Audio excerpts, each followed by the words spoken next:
قرآن یہ شفا ہے، قرآن یہ نور ہے، شفاء لما فی الصدور ہے۔ قرآن یہ اللہ تبارک و تعالیٰ کی طرف سے ایک بڑی بابرکت کتاب ہے اور بڑا خوبصورت ایک پیغام ہے جو اللہ کریم نے ہمیں عطا فرمایا ہے۔ اتر کر ہرا سے سوئے قوم آیا اور ایک نسخہ کیمیا ساتھ لایا۔ آئیے انہی مبارک آیات کی تلاوت ترجمے کے ساتھ سنتے ہیں۔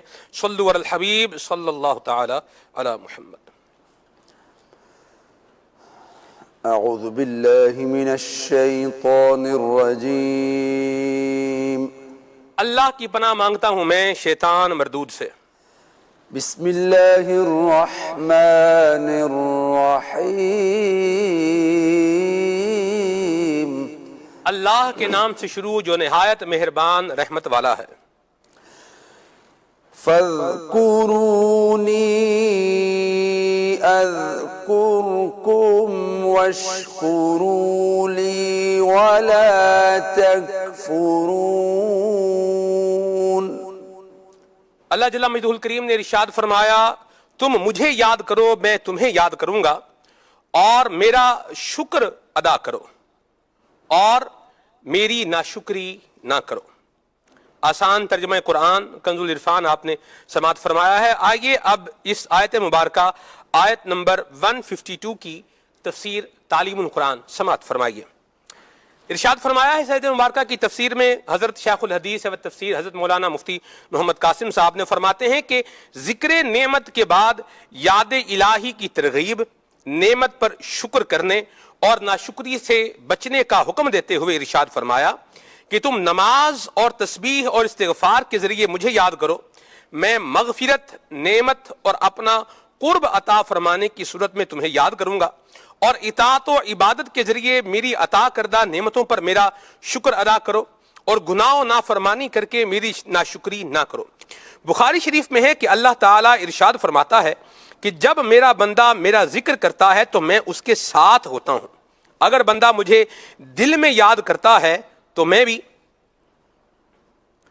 اسے اکیلا ہی یاد کرتا ہوں، اور اگر وہ مجھے مجمع میں یاد کرتا ہے تو میں اسے بہتر مجمع میں یاد کرتا ہوں۔ اہم باتیں۔ نمبر 1، ذکر کی 3 قسمیں ہیں۔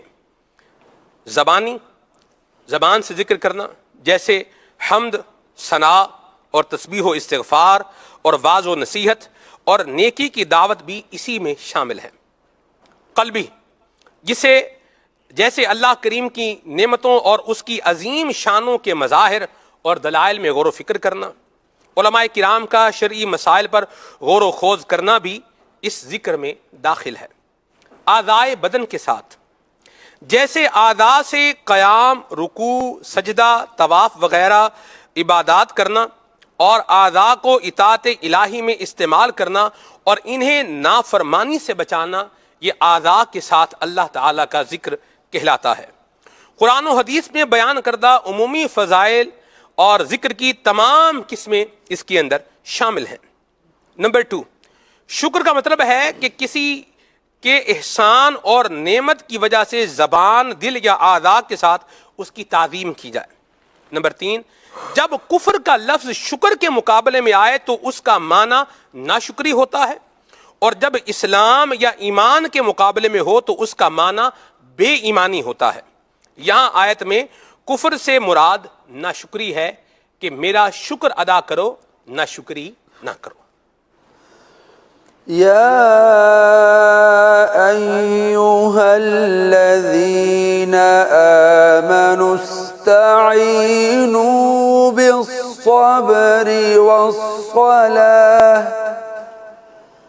ان اللہ مع الصابرین۔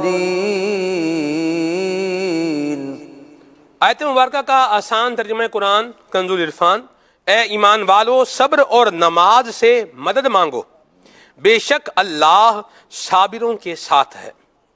اس آیت کی تفسیر تعلیم القرآن میں بیان کیا گیا ہے کہ نماز، ذکر اللہ اور صبر و شکر سے مسلمان کی زندگی کامل ہوتی ہے، اس لیے ذکر اور شکر کے بعد صبر و نماز کا بیان کیا جا رہا ہے۔ چنانچہ ارشاد فرمایا ہے ایمان والو نفس پر دشوار کاموں میں سے صبر اور نماز سے مدد مانگو، بے شک اللہ اپنی مدد و نصرت سے صبر کرنے والوں کے ساتھ ہے۔ نبی کریم صلی اللہ علیہ وآلہ وسلم کو جب کوئی سخت معاملہ پیش آتا تو نماز میں مشغول ہو جاتے تھے، اور نماز کی برکت سے وہ معاملہ آسان اور مکمل ہو جاتا ہے۔ اہم باتیں: نمبر 1، عقل و شریعت کے تقاضے کے مطابق کسی چیز پر نفس کو لگائے رکھنے یا کسی چیز سے نفس کو باز رکھنے کا نام صبر ہے۔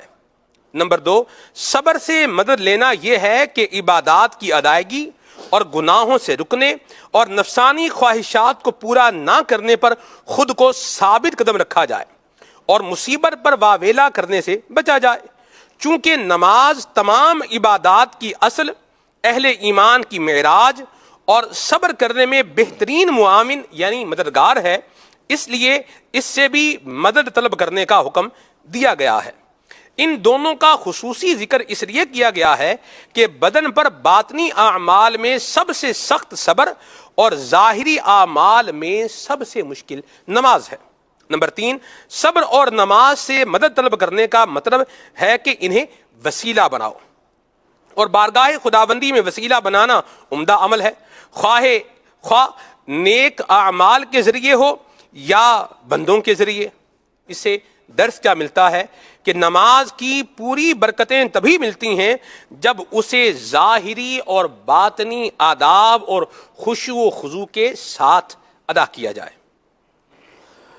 ولا تقولوا لمن يقتل في سبيل الله أموات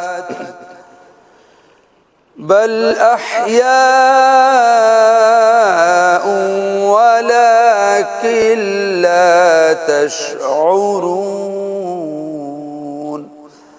اور جو اللہ کی راہ میں مارے جائیں انہیں مردہ نہ کہو بلکہ وہ زندہ ہیں، لیکن تمہیں اس کا شعور نہیں۔ اس آیت مبارکہ کی تفسیر سجاد الجنان میں اس کا شان نزول کچھ یوں بیان کیا گیا ہے کہ مشرکوں اور منافقوں نے شہدائے بدر کے بارے میں کہا کہ یہ لوگ شہید ہو کر دنیاوی زندگی اور اس کی لذتوں سے محروم ہو گئے ہیں۔ تو اس پر یہ آیت مبارکہ نازل ہوئی اور اللہ تعالیٰ نے فرمایا کہ راہ خدا میں جانوں کا نذرانہ دینے والوں کو مردہ نہ کہو بلکہ وہ زندہ ہیں، لیکن تمہیں ان کی زندگی کا شعور نہیں کہ وہ کیسی ہے۔ اہم باتیں: نمبر 1، فقہ کی تعریف کے مطابق جو شہید ہو اس کے اوپر دنیا میں یہ احکام ہیں کہ نہ اسے غسل دیا جائے گا نہ کفن، اپنے کپڑوں میں ہی رکھا جائے گا۔ اسی طرح اس پر نماز پڑھی جائے گی اور اسی حالت میں اسے دفن کیا جائے گا۔ نمبر 2، بعض شہداء وہ ہیں جن پر دنیا کے یہ تمام احکام تو جاری نہیں ہوتے لیکن آخرت میں ان کے لیے شہادت کا درجہ ہے، جیسے ڈوب کر یا جل کر یا دیوار کے نیچے دب کر مرنے والا، طلب علم یا سفر حج میں مرنے والا اور جمعہ کے دن مرنے والا وغیرہ۔ احادیث میں ایسے شہداء کی تعداد 40 سے زائد ہے۔ نمبر 3، شہید کو زبان سے مردہ کہنا اور دل میں مردہ سمجھنا دونوں ناجائز اور حرام ہیں۔ نمبر 3، شہید کی حیات کیسی ہے اس کا ہمیں شعور نہیں، اسی لیے اس پر بہت سے شرعی احکام عام میت کی طرح ہی جاری ہوتے ہیں، جیسے قبر، دفن، تقسیم میراث، ان کی بیویوں کا عدت گزارنا، عدت کے بعد کسی دوسرے سے نکاح کر سکنا وغیرہ۔ فضیلت: شہادت کے بہت فضائل ہیں۔ موت کے فوراً بعد اللہ تعالی شہیدوں کو زندگی عطا فرما دیتا ہے اور ان کی روحوں کو رزق دیا جاتا ہے، انہیں راحتیں دی جاتی ہیں۔ جب شہداء کی زندگی کا یہ حال ہے تو انبیاء کرام علیہم السلام کی بعد وصال زندگی کی شان کتنی اعلیٰ ہوگی، جو مقام و مرتبے میں شہیدوں سے بالاتفاق کروڑوں درجے اعلیٰ ہیں۔ سبحان اللہ، تو زندہ ہے واللہ، تو زندہ ہے واللہ، میری چشم عالم سے چھپ جانے والے۔ ولا تقولوا لمن يقتل في سبيل الله أموات بل أحياء ولكن لا تشعرون. صدق الله العظيم.